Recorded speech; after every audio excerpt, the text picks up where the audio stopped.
When I saw there is land dispute, I waited until the end of first term.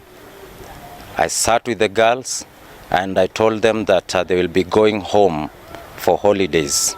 The officer from the State Department of Children, Loitoktok Sub-County Office, he came in, listened to the dispute, asked about the authenticity of us running that camp, it being having minors in it. And unfortunately, we didn't have the qualified documents to run that camp. And since there was a dispute and there were chaos, he decided to close as the State Department of Children.